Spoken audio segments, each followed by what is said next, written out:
గవర్నర్తో కూటమి నేతల సమావేశం ముగిసింది. ప్రభుత్వ ఏర్పాటుకి ఆహ్వానించాలని గవర్నర్ను కోరామని టీడీపీ రాష్ట్ర అధ్యక్షుడు అచ్చెన్నాయుడు చెప్పారు.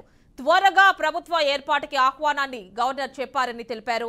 ప్రభుత్వ ఏర్పాటుపై గవర్నర్ను కలిశామని, ప్రభుత్వం ఏర్పాటు చేసే విధంగా ఆహ్వానించాలని కోరామని జనసేన కీలక నేత నాదెండ్ల మనోహర్ తెలిపారు.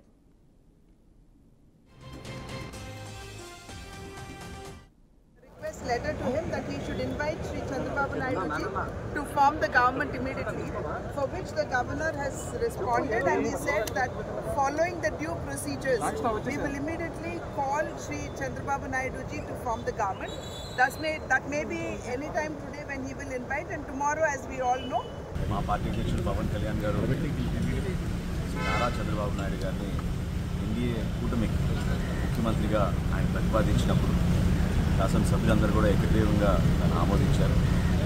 భారతీయ జనతా పార్టీ నుంచి పురంధేశ్వరి గారు దాన్ని బలపరిచారు.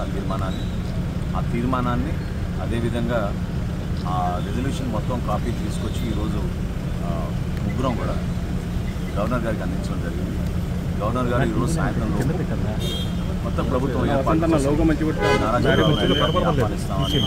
మాకు చెప్పడం జరిగింది. ఈ రాజ్యాంగంలో జరిగే ఈ ప్రక్రియలో భాగంగా Janasena party, Bharatiya Janata party, Telugu Desam party ముగ్గురం కూడా ఒకే ఆలోచనతో రాష్ట్ర ప్రజలకు మేలు జరగాలి, చక్కటి ప్రభుత్వం ఏర్పాటు చేయాలి, బాధ్యతగా వ్యవహరించాలి అనే భావనతో గవర్నర్ గారు కూడా అదే మాట చెప్పడం జరిగింది. మనస్ఫూర్తిగా రాష్ట్ర ప్రజల్ని ఇంత అద్భుతాన్ని తీర్పిచ్చినందుకు ఈ విజయం ప్రజల విజయంగా మేము భావించి గౌరవించుకుని ఎక్కడ కూడా ఎటువంటి సంఘటనలు జరగకుండా మంచి వాతావరణంలో చక్కటి ప్రభుత్వం ఏర్పాటు చేయడం కోసం మీ అందరం కూడా కృషి చేస్తాం. తెలుగుదేశం పార్టీ జాతీయ అధ్యక్షులు శ్రీ నారా చంద్రబాబు నాయుడు గారు, జనసేన అధ్యక్షులు శ్రీ పవన్ కళ్యాణ్ గారు, బీజేపీ అధ్యక్షురాలు శ్రీమతి పురంధేశ్వరి గారు, 3 పార్టీల శాసనసభ్యులందరం కూడా